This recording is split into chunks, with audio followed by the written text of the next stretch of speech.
Hello, sisters. Welcome to the Sacred Medicine Podcast, weaving powerful, soulful practices into functional medicine. Step into this beautiful space of devotion and explore everything from nurturing foods, rituals, sexuality, and awakening your innate sensuality. It is time to own your radiance. This is the Sacred Medicine Podcast.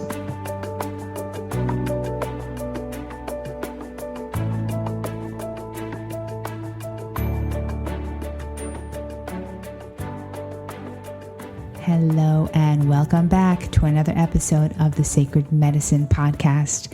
I am your host, Margaret Romero, and today's guest is Jennifer Angel. She's someone that I knew a few years ago in New York City, and she was a past client of mine.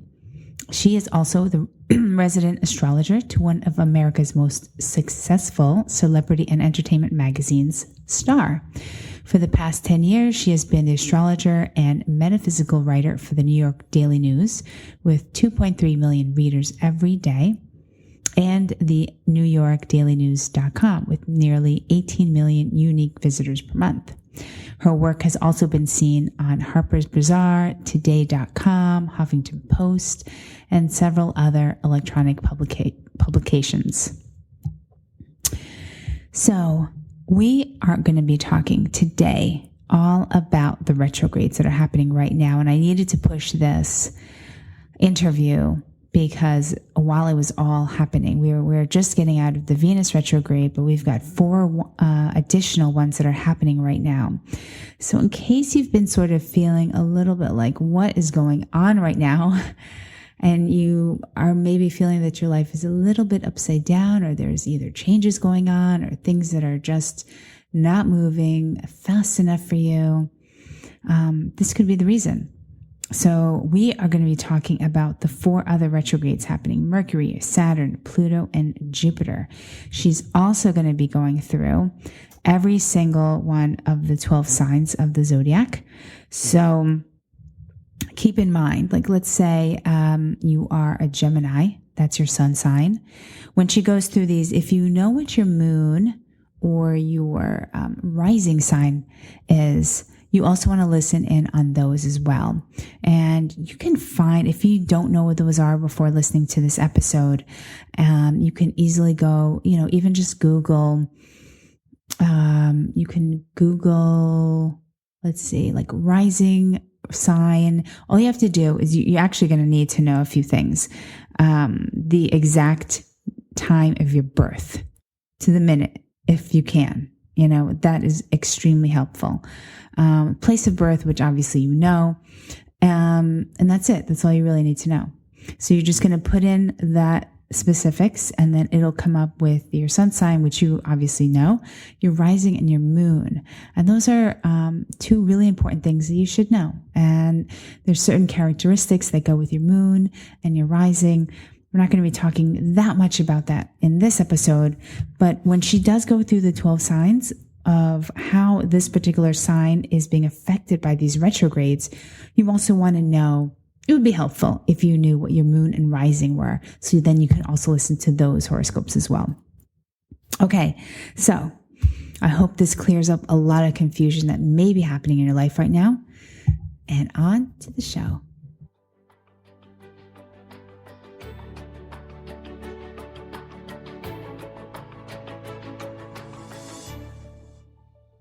Hello and welcome back to another episode of the Sacred Medicine Podcast. I am your host, Margaret Romero, and I am so happy today to have Jennifer Angel with us. She is an astrologer for Star Magazine and life coach. She's going to be talking all about these retrogrades that are happening right now. So I am like ecstatic that you are on today. Jennifer, thank you so much for being here. Oh, you're welcome. Thank you so much for inviting me. It's, it's an absolute pleasure. And of course, retrograde is it's an astrological favorite discussion. But right now, there's so much retrograde happening that as we were saying before, I think it's sort of almost like we're getting accelerated lessons, because that's Wow. what retrograde does. It like throws things up in the air. It brings back people, situations from the past as well. And we'll go through all the planets, but we've got Saturn involved, and lots of things sort of come back from the past with Saturn. It's a very karmic energy, and of course we've had Venus and retrograde as well, Right. which has come out of retrograde, but Venus sort of brings back love lessons and all sorts of, and people from the past as well, ex-lovers, so. And sometimes it can work out and sometimes it doesn't. And, really, it doesn't. Sometimes it's not really important, the outcome. It's like for you to be able to be aware of what's happening in your life and, be aware if there's any repeated patterns that are going on. And, sometimes somebody will come back into our life just to purely show us, hey, you really didn't get over this. You really didn't learn to deal with this. You didn't learn to love it. You got to a point of indifference. And guess what? Now you've attracted that same style of person, that same sort of situation. So it's a pattern. And sometimes those patterns can be purely for us to sort of look at more closely. It can be an old belief that the universe is sort of saying to us, here it is again, I'm showing it to you. You need to look at it. And then, of course, it can be, you can get back with someone, you can either get closure on a situation or person, or you can reunite. So it's not always about getting closure and saying goodbye. Sometimes it's something wonderful can happen and you move through and work through it and you reunite, Well, I just went through this and someone from the past did come back and that was meant for closure. So that I know for sure. Right. And, that's a good feeling as well, isn't it? Oh, yeah. Yeah, definitely. But a lot of people will ask, Margaret, what are what is retrograde? And it's really like, do the planets actually go backwards? Well, no, they don't actually, go backwards. It's all a bit of an illusion. And it's like all the planets, including the Earth, orbit around the sun. And they all will go in different speeds, like increase and decrease the speed. And so from our point of view here on Earth, it can be an illusion and seem as if a planet is going backward. You know that feeling when you're on the train, because you're a New Yorker, so subway, and you're going along and then another train passes you. It's almost like you're standing still, or you feel like you're going backward. So that's like the retrograde illusion of what it is. Okay. But yeah. But it does make, it does make a difference. I mean, look, some things in life we just can't explain. Don't you agree? Mm-hmm. And then people sort of say to me sometimes, well, why is that so? And even though I can give like a technical answer, I mean, really, some things in the universe are just bigger than ourselves. And I think that's where faith comes in, so some of the things that happen around us and to us and in the world, it just is. And when we look at Mercury retrograde, one of the challenges with Mercury, and we're in a Mercury retrograde at the moment, which I must say is one of my least favorites, but I'm trying to learn to love it. I can see the benefit of it. Mercury is all about communication, commerce. It's the thinking planet, and it's very intellectual, and educational, knowledgeable type of area of energy and vibration. Technology, creativity brings in short distance travel. And when Mercury is retrograde, what we tend to do is we can tend to overthink things, too much. Okay. When I do somebody's personal chart, it'll show up where the dominance is, whether the dominance is in water, where they're highly intuitive, or whether it's in air. And, they're more sort of thinking. And then, of course, we try to balance that out and find ways to balance that out. But Mercury retrograde can really get you into just like overthinking things. Of course, then we have all the communication mix-ups, like we had with the East and the West Coast timing. Like what we had just today. Yep. That's right. So that's really a typical Mercury retrograde. I just had to change phones over because I dropped it and my phone case absolutely shattered. So, No. and now it doesn't want to upload properly. So that's a typical Mercury retrograde. So it can be sort of very pesky, annoying little things. When does it end? When did it start? When did the Mercury retrograde? Right. Well, there's quite a few different parts of the transit in a retrograde. Okay. So technically it went into retrograde on April the 9th. And it'll come out and in the sign of Taurus, then in its retrograde movement, transit, it'll go back into Aries. And it'll come out on May the 3rd. Okay, but then there's like when it goes into retrograde, it's Mercury retrograde. When it comes out on May the 3rd, it's then called Mercury direct.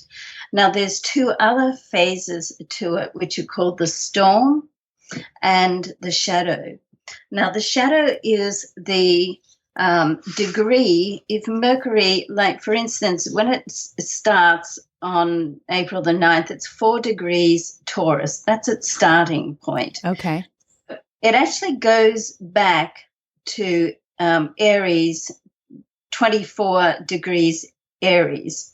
Now, 24 degrees Aries starts on March the 26th. Okay, so a good month ago. And then when it comes out of retrograde on May the 3rd, it'll be the front end of it, it'll be 4 degrees Taurus. So it's got to get back to that 4 degrees Taurus where it started. So that takes until May the 20th. Oh, I'm so sorry about that. So I keep turning all those little sounds off and they keep turning on. That's a Mercury retrograde Pepsi thing as well. So it actually, technically started on March the 26th and goes to May the 20th when we go through that shadow point. Okay, but it's a bit sort of daunting to think it's that sort of long. So really, we go from the time when I'm looking at most major sort of decisions with people, I'm looking at, okay, so it's going retrograde on April the 9th and coming out May the 3rd. Now, the storm is the 2 or 3, once again, technically it's like a week before and after, but in my mind, it's the 2 or 3 days either side of when it comes in and out of retrograde. And an astrologer friend of mine has a good analogy for that. It's like if you're going along in a ferry and the ferry turns, and as the boat turns, you get all that sort of stormy water. Right. And then it goes, direct and it evens out. Mm-hmm. So it's on that 2 or 3 days either side where you get like that most disruption. And then once it gets into the retrograde, it sort of evens out a bit. Okay, so it's really more important to watch those days either side because that's when real mix-ups and confrontations that happen with people that can really be, you can't come back from. It's like those times where whatever you say next gets worse, Oh, yes. Yes. and that can happen in that storm period. But No. once Oh, I'm sorry. Go ahead. Go ahead. but once it gets into the retrograde, then it's a great time to get things done. It's a great time to research, particularly with Mercury. It's a great time to research, plan, think things through, try not to drive yourself mad with overthinking the analysis of it. And you do have to be careful of overlooking details, though. But it's a great planning time. What about signing contracts? Is how pertinent is that? Is that something we should hold off until the third, or are you waiting until after like those 2 or 3 days storm? I'd wait after the 2 or 3 days storm, because anything that's contractual needs a detailed eye. And when you're in that storm period, it's easier to overlook things, and it's easier to, for people to put sort of pressure on you to get things quickly, and then you over. Mm-hmm. Mm-hmm. You overlook. So I always think that if you start, when I'm writing the horoscopes, I often say, look, life doesn't always wait for Mercury to come out of retrograde. Right. That's exactly. That's the truth of the matter. So it's always better if you can start something beforehand. And then if you do have to sign the contract in the Mercury retrograde, just make sure that you look at it, get someone else to look at it, Mm-hmm. and don't make any assumptions. It's very important in a Mercury retrograde not to assume anything. Like if there's any little bit of doubt, you're better off asking. Got it. Okay. So can you walk us through, see, we talked about the Mercury retrograde. What are the other retrogrades that are happening now, and what's it creating in people's lives? What are people feeling commonly? Because I know there's been a lot of stuff coming up for me, for sure. Right. Well, the other big thing that's happening at the moment is that Saturn is retrograde. So Saturn just went retrograde on April the 6th, and it will stay retrograde right through to August the 25th. So Saturn goes retrograde about 4 months every year. And it's Saturn is very karmic energy. It's very business oriented. It rules the 10th house, and it rules the house of Capricorn. It also is a co-ruler of Aquarius in the 11th house. So it's really getting down to business. It's a very mature, responsible type energy, and a high work ethic. When it's retrograde, it's generally, once again, lessons from the past can come up, and it depends really whether it's past this life or sometimes it can be your past lives. And that will only really show up in your personal chart, particularly to do with your South Node. And, an astrologer will be able to sort of tell you, is it coming from this life or, the past life? And also at the moment, we've got Pluto going into retrograde on the 20th. What is the date? Is it right? So later this week. And Pluto is actually in Capricorn, and Saturn is Capricorn's ruler. So there's sort of like a correlation happening there as well. And the thing about Pluto is that it's anything to do with Pluto is very transformational. It'll break things down that are not working to be able to then build it up again.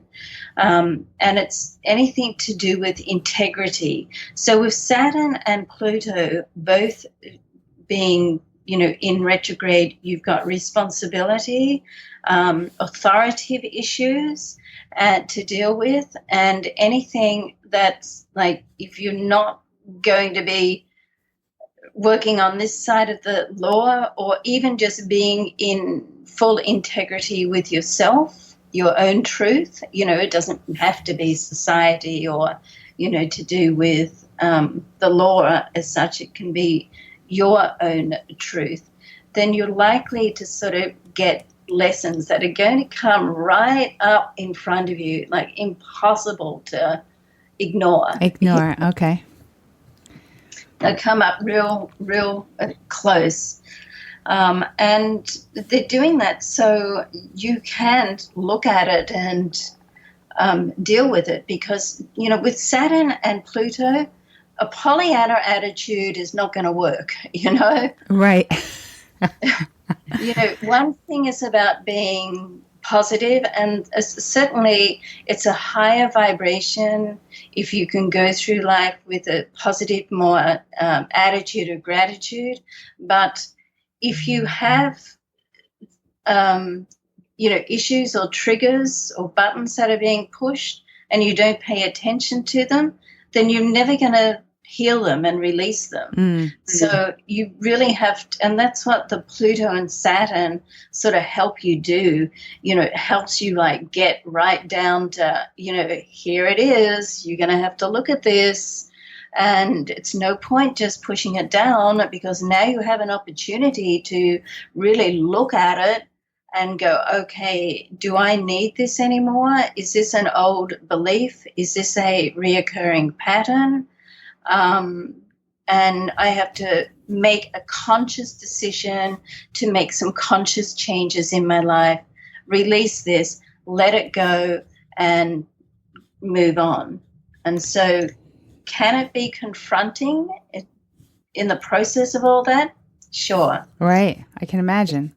But it's empowering as well. So it's a very confronting but empowering energy. And the Pluto itself being so transformational is what comes out of that is almost like, oh my goodness, this whole lift off my shoulders, So what are people, I mean, I'm sure, I know you said you wanted to go through each sign, but in general, this is creating like breakdown. Is it creating sort of like a breakdown of certain things in order for it to be rebuilt? Like people are just going through massive amounts of change right now?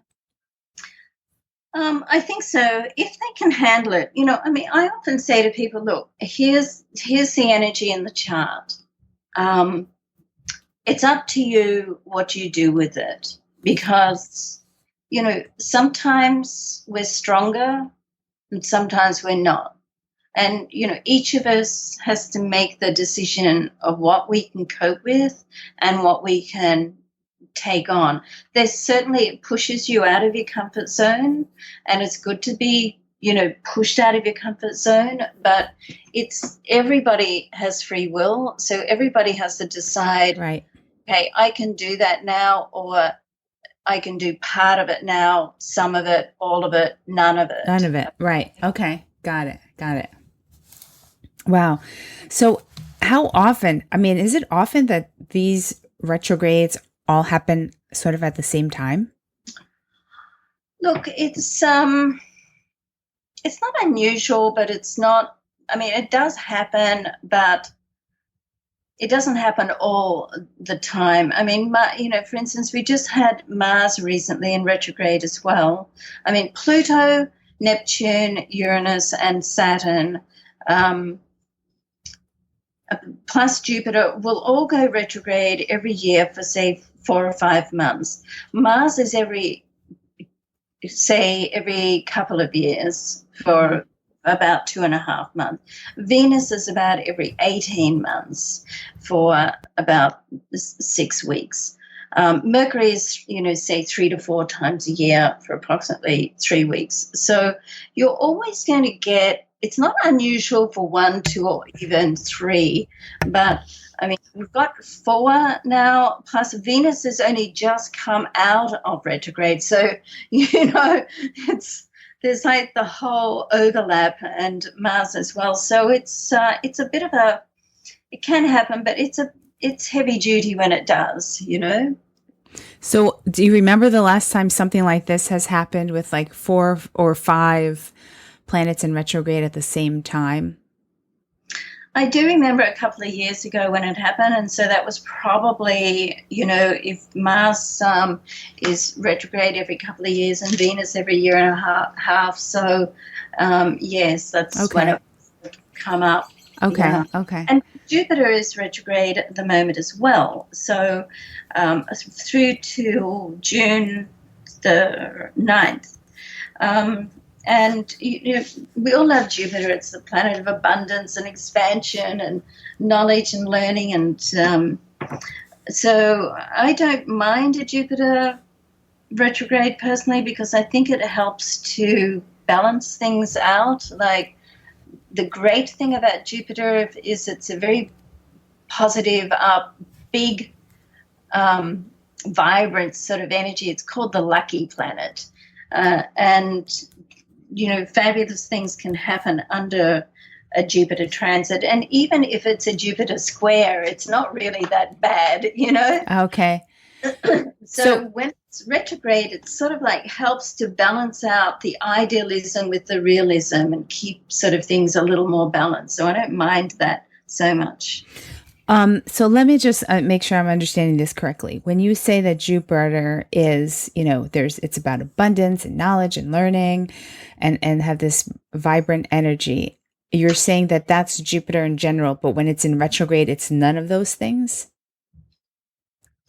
It still is, but it just helps to, you know, balance out a little more. Like Jupiter, for instance, if you've got like the Sun and Jupiter together, maybe in a sextile, it can give you, depending on where it falls in your chart, it can give you really, and particularly Jupiter and Neptune, for instance, it can really give you a little bit of a false impression of what's happening. You know, you feel so great about things that you don't look at the pros and cons. You don't look at everything. So it's a little bit idealistic in that sense, and a little cloud nine. So when Jupiter is retrograde, it just sort of doesn't really take all that feeling away, but it balances it and makes it a bit more realistic. Oh, I see. Okay. Yeah. So in that sense, you know, I don't mind it so much, you know. So do you want to go through like a quick snippet of each sign and yeah, sure. Let's do that, and we can look at you know, we can just look at this week or what's sort of coming up, or next week, or what's coming up over this period. Okay. And so for Aries, and I'll do like a quick sort of reading of looking at all the planets rather than just Mercury. So, you know, Aries gets realistic about love and real about business. And it's time really for Aries to just think about what they really want in your life. Like, do some planning. What's your soul purpose? Get in touch with that. Okay, and don't make excuses for who you are or what you want. And for Taurus, this is a great time for Taurus to spend a little more time by themselves, like some time just to get in touch with your intuition, to build your intuition and your connection with Source. And it's also a great time to think about building more security in your life financially and material. And it's the big time for Taurus is to be truthful with yourself first. Okay, so what is it that you want, and be true, because before you can relay that to anyone else, you have to get in touch with it yourself. And with everything going on in your 12th house, then that really is. But of course, to do that, Taurus, you really have to carve out some solo time, Okay. rather. Yeah. And next one is Gemini. Gemini is great for connection. So you can really connect with people on a love level. Now it's about settling down into relationships. It's also about connecting with people who you feel have integrity and being able to speak your truth, like say how you feel. For Cancer, this is a great time for business. You want to watch the T's, cross the T's, dot the I's, but be patient. Be a little more strategic. Don't rush in. With relationships, integrity is very important, and your time management and working on priorities is highlighted.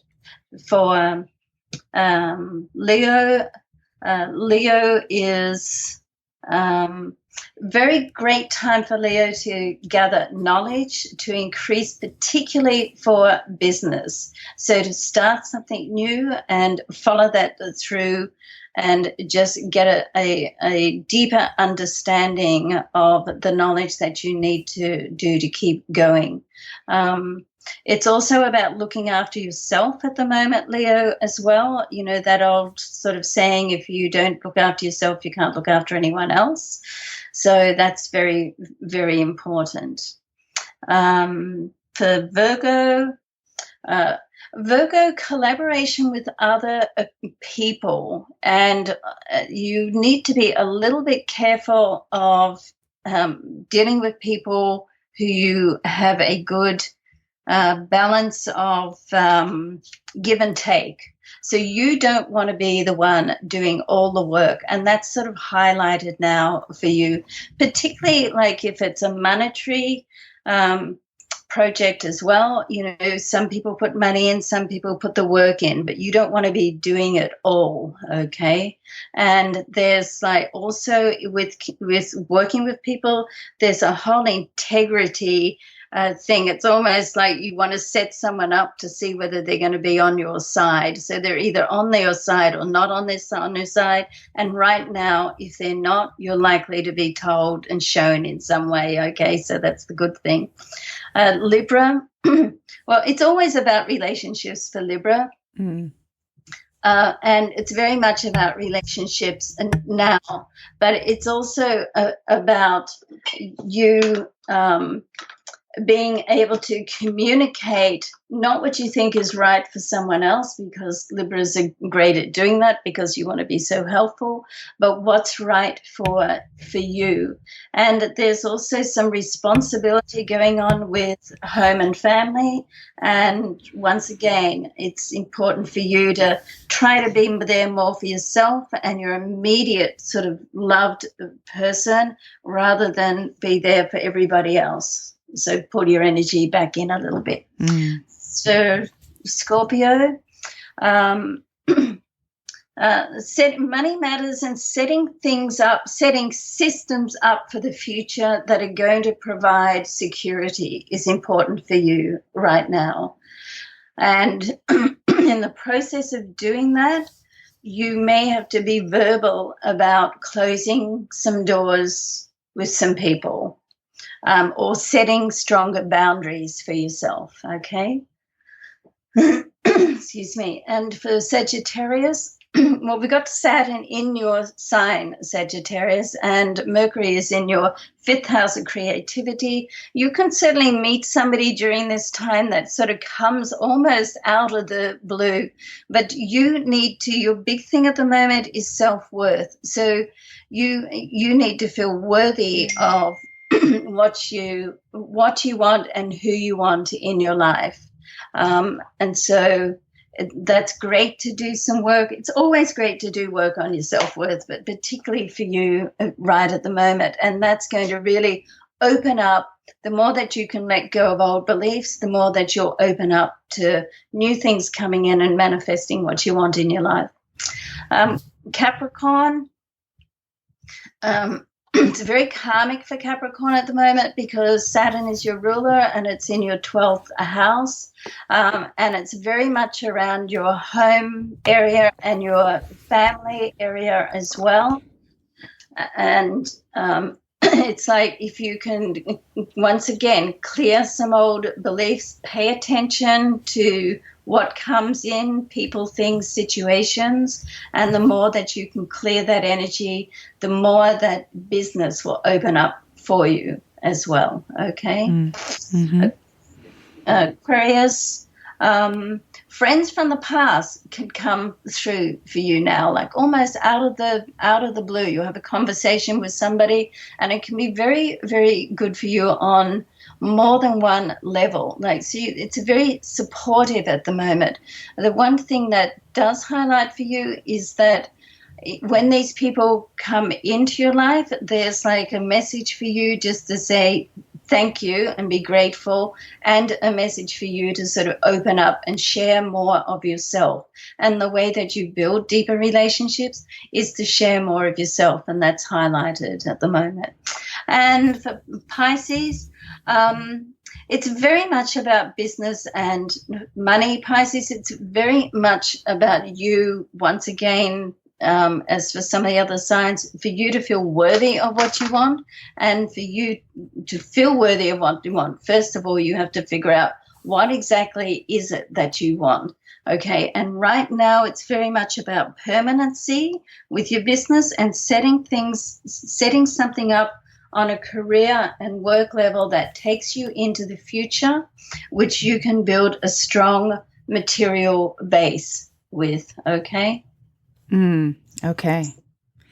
Now, if, like, let's say I'm a Taurus, but my moon is in Pisces, would that also apply to me? You know, the Pisces part that you just talked about? Yeah, your three main influences are your sun sign, your moon sign, and your rising. So your rising will change every couple of hours, and when you're doing a personal chart, it's like minutes can change things. So the closer that you can get to your time of birth, the better off it is, the more accurate it is. Okay. So those three, so your moon sign, your rising, and obviously your sun. And people who know what those are, I mean, you can pretty easily find that online where they can sort of plug that in and find.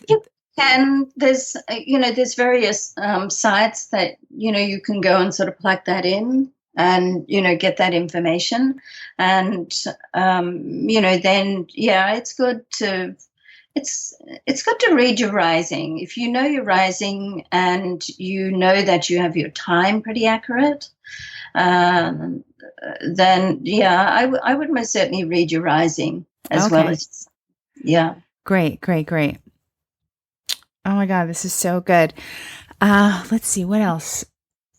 So while this is all happening, and people may or may not be allowing themselves to go through transformations and breakdown and whatever it is that they're experiencing possibly, are they just, I mean, this may be a hard time for a lot of people. I mean, I've certainly have seen a lot of what you have been talking about.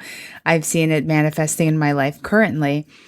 And what do you suggest that people do? Sort of, kind of, as long as they are aware that this is what's going on, to not sort of freak out over it? I think that is important to be kind to yourself. I mean, as I said, it's all very well that the planets sort of come along and they interact and they connect and they'll bring things up for you. But you know what? It's going to happen again. And so, I just think it's good to be kind for yourself, like to be aware. And meditation is a fabulous fabulous sort of thing. I mean, even if you can't do, I don't get to do 20 minutes every day. I mean, sometimes I get to do 5 minutes, and I think if you can have that little bit of time by yourself, even if it's like walking the dog, and or whatever it is, that you get that time for yourself, because it's really important for reflection. Because what happens when and Deepak Chopra talks about this, I think he was the first one I ever heard sort of put it into words that I could understand. And he said, when you're busy, busy, busy all the time, there's no space for the thoughts to slip through. And I'm sure he said it a lot clearer, more eloquently than I just did. But it's like there's no reflection time, and certain signs need different things. Like the water signs, I always say sleep is so very important to water signs. It's like that saying, let me sleep on it. And I have a Cancer moon, and I find that, sometimes if something's bothering me or I can't get to the bottom of it, I can't get clarity, okay, you know what, just let me see how I feel about it in the morning. And you go to bed and you put it out there to, the universe or God or whoever you relate to or pray to. And in the morning, you just have more clarity. Like, where do we go when we sleep, Right. Scientists know that we need sleep, but no one has really been able to say where we actually go. I speak a few different ancient languages in my sleep, apparently. So, do you? Wow. Yeah. So, I do think that we do work when we're asleep, and the next best thing to sleep is to be able to connect with the source or the energy through meditation. And the next best thing to that, I think, is just to be able to have a little bit of you time, where you're able just to get out or go for a little walk in nature or take the dog for a walk or whatever it is, just to get your mind into a different space so you can reflect on your life. And then you become more aware of what's happening. And once you become more aware, then you can make conscious decisions. Great. Yeah, I agree completely. So, let's see. I've got 3 questions that I ask all of my guests. First one is, and then we're gonna wrap it up by you telling us, where people can find you and all of that. But let's go through these 3 quick questions. What is currently at your bedside? Oh,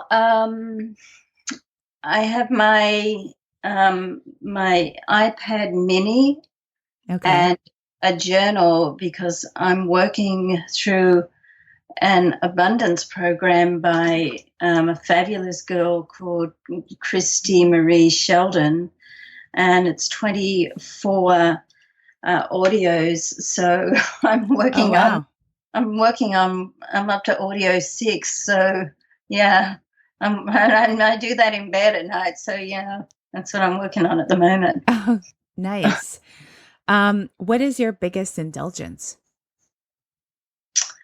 Oh, movies. I love movies. Yeah, I love movies, and I like TV. To me, it's relaxing.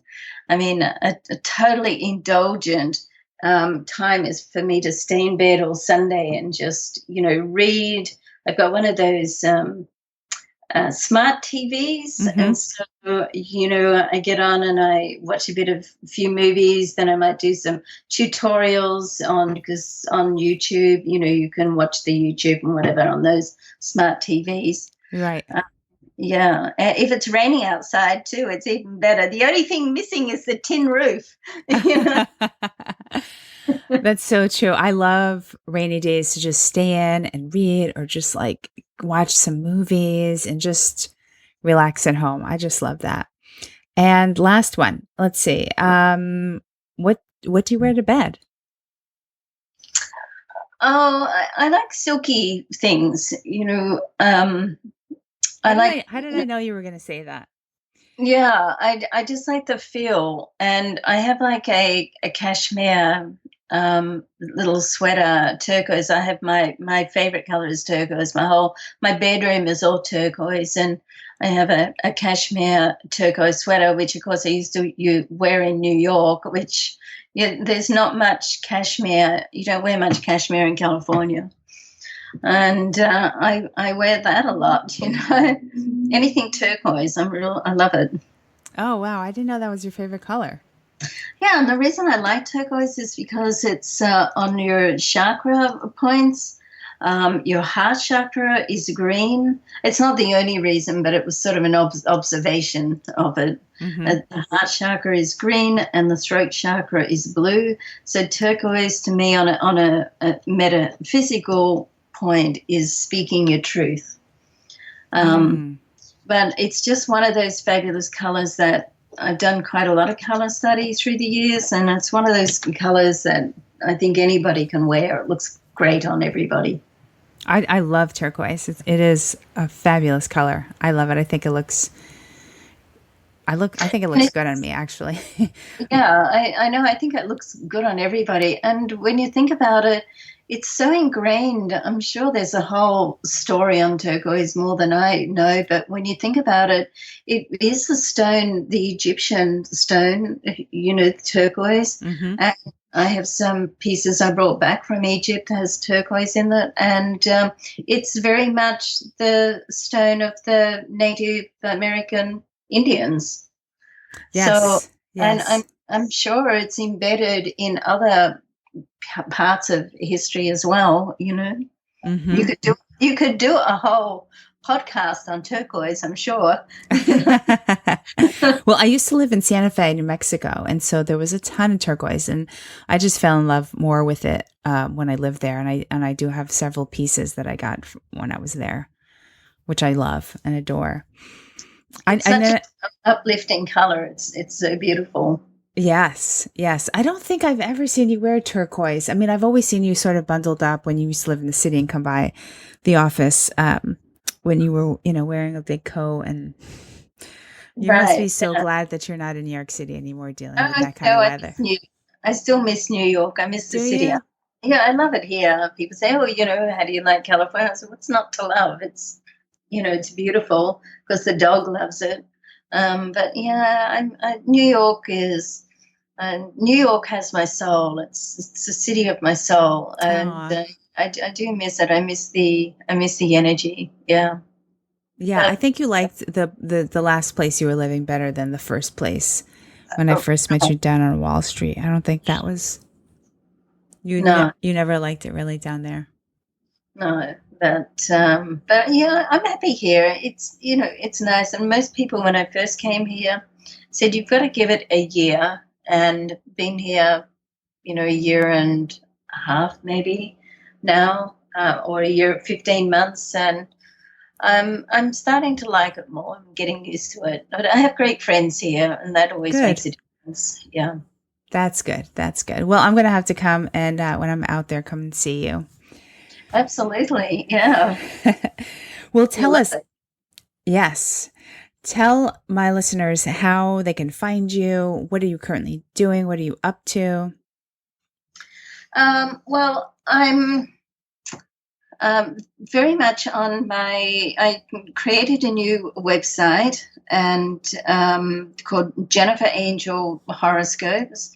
I finally got my name back because Daily News had rights to that for 10 years. So, but the website is actually Jennifer Angel Horoscopes, but I generally just tell people Jennifer Angel, and I have that redirected, so it's just easier.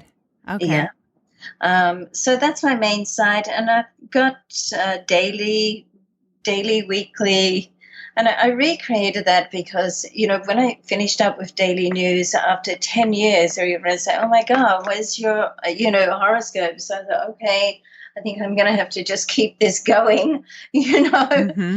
So I still do all the daily horoscopes, and the weekly horoscopes I do for Star Magazine are on there as well, and the monthly and some articles.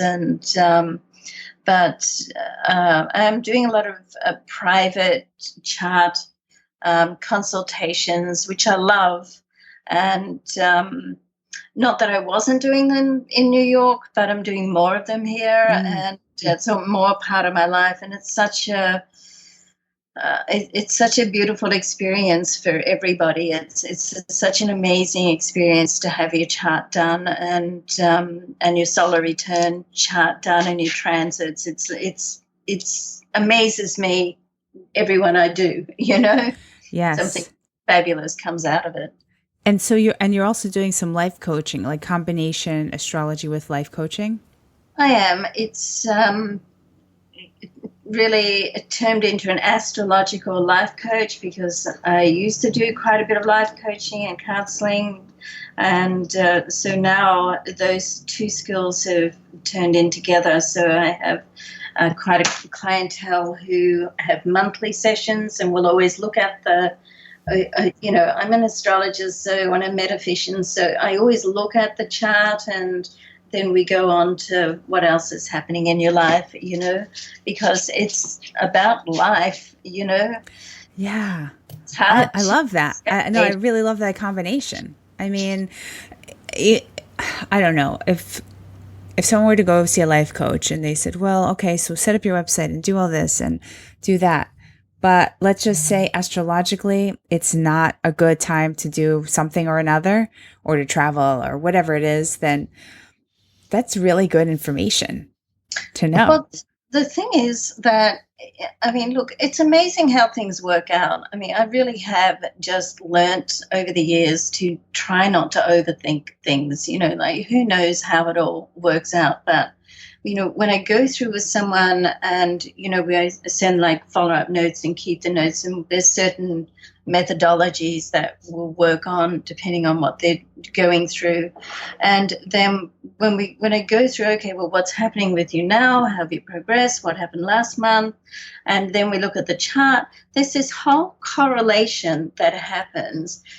People, when people are in tune and like living their purpose, they live their chart. It's very interesting to see. It's one of those unexplained wonders of the world, Mm-hmm. It sort of comes out in their chart. And I think that's one of the hardest things to get to know in life, apart from those few people that just grow up and they know exactly what they want to do all their life. The rest of us sort of struggle a bit and think, what do we really want to do? And I think that's one of the most difficult things to get in touch with, and your astrological chart can help you do that. And often it's reconfirming or confirming what you're thinking, and it sort of all brings it all together. And it's a pretty amazing experience. Yeah, I bet. The past couple of years, you've given me a year-long, my chart sort of summary of what's happening with my, exactly for my date of birth and all of that. It was a whole year long. And that helped me through so many things, because I would look back and I'd say, oh my God, what is going on this month? And I'd look into my chart, which you have given me. And it was, it was like, oh, well, you're going through something right now, and and it's going to pass, but this is just, this too shall pass. And like, it was just affirming what was happening. And so then I would look at that and say, oh, okay. It would just be like a sigh of relief. Do you know what I mean? It was right. Yeah. It is. It is. It is helpful. I do a little bit of psychic work as well, but I combine it all in. Not as not a fortune teller as such, but, certainly when you work in this industry, as you would know, Margaret, your intuition and your psychicness just automatically opens up. It just does. You can't help Right. it. So that sort of mixes in with it, So it's an interesting process, but certainly to look at someone's soul purpose and to help someone get in touch with that. And as I said, when you're like living your soul purpose, you're living your chart. It's an amazing thing to look at. I think that they should have someone's chart, every single baby that's born in the hospital with the time and the date. It should be like an automatic thing. And then that is given to the parents. Like, this is, wouldn't that be wild and amazing at the same time? It just, I don't know. It would be. Maybe one day. I don't know.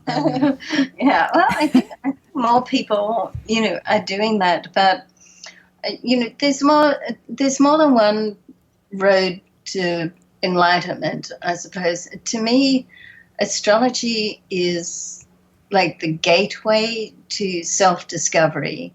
It's not necessarily the be end and all, but it's a gateway, and it certainly does help to open your awareness up. And once you open that awareness up, if it starts from astrology, great, and then it opens you up to, greater different teachers and higher levels of learning. And, there's just so many amazing teachers on earth, and there's so much material that you can gather and access for absolutely free. And, it is amazing. And that was sort of one of the other main reasons why I came to California. It is to have manifest my dream of having a cosmic talk show. So I'm, talking to people now about that. So, fingers crossed. That's great. And that type of show just opens up because people are just so interested in it. It's not like years ago when I first started, when I was 19, sat in a meditation circle. You wouldn't even tell anybody you were doing that, Right. Oh, well, this has been so wonderful. Thank you so much for highlighting what's happening in the stars and going through all of the signs, so we all sort of get a snippet. And so if people are interested, they can find you, jenniferangel.com or jenniferangelhoroscopes.com. It'll all be in the show notes. And if you want a reading, I highly recommend Jennifer. I have known her for many years, and it's just powerful. Astrology, I love it, and I know exactly what's happening when, and sometimes I understand and I don't fully grasp every single thing. Of course, I'm not an astrologer, but I do know a little more than the basics, and it definitely has helped me through some times where I've been a little confused, and I'm like, oh, okay. Well, that's what's happening right now in the stars. So I'm just going to chill out about that and for another few more days. So thank you. Thank you. All right. Well, Jennifer, have the most beautiful evening, and I hope to see you in Beverly Hills. Yes, do. Please come visit beautiful Beverly Hills. It's so pristine here. There's no bags of trash sitting on the corners here. Not like New York City. That it's so pristine. It's such a manicured city. It's quite different to New York in that way that every city has its energy and beauty. Yes, that's true. Well, thanks so much. It's been so lovely to do the podcast, and thank you for the beautiful, kind words. And we'll see you in Beverly Hills soon. Sounds good. Thanks so much. Well, I really hope that this episode really cleared up a lot of what may be possibly happening in your life right now. And as you know, all of the show notes and more information on Jennifer Angel, maybe possibly to reach her for any life coaching or for any sort of horoscope or astrology reading, you can find that all at margaretromero.com/episode 28. If you've been loving these episodes, if you would head on over and leave a review in iTunes. The more reviews I get, the more people are exposed to my podcast. So thank you so much. Have the most beautiful day, and I'll speak to you next week. Love to you all.